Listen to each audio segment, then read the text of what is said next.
Alright, so after the last little video, I got heaps of messages because they wanted to know what happened with the fan belt. Well, that's what happened with the fan belt, and if we have a look in here, the other fan belt is fair-fingered as well.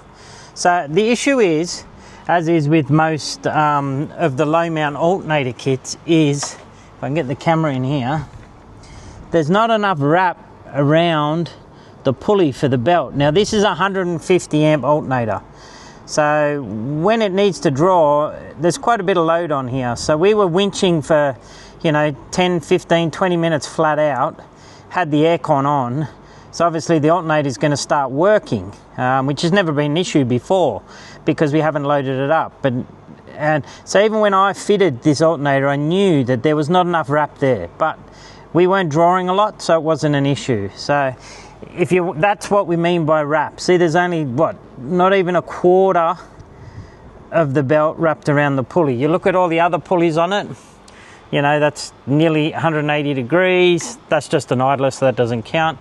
You go to your compressor, there's 180 degrees there. There's well over 100 and something degrees there. These two down here have the same thing. So what we're going to do for the short term is fix this belt, okay? Sorry about the shaky hand. Fix this belt. Then I'm going to run another belt from here down to the alternator. So it'll run there and there, which I'm still not a fan of, but I want to test it and see what it works. So that way then, we'll have two lots of 180, best part of 180 degrees wrap on the bottom belt and this top belt here.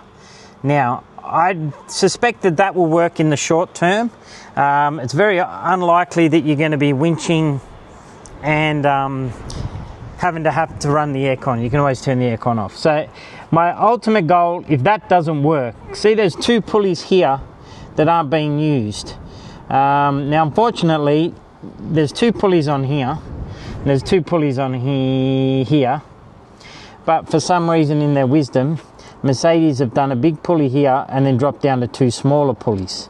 So if it all doesn't work, I'm going to move the alternator forward 15 mil. I'll make a spacer up, move that forward 15 mil. I'll have to modify this adjuster a little bit to make a belt go past it, and then I'll run two belts around the whole lot. But there's always a but. That's a smaller diameter, so the water pump will spin a bit slower. So then we've got to make sure we don't have overheating issues.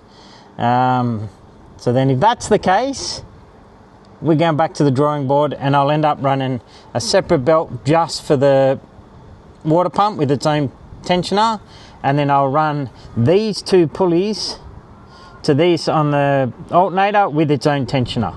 So then there'll be more belt.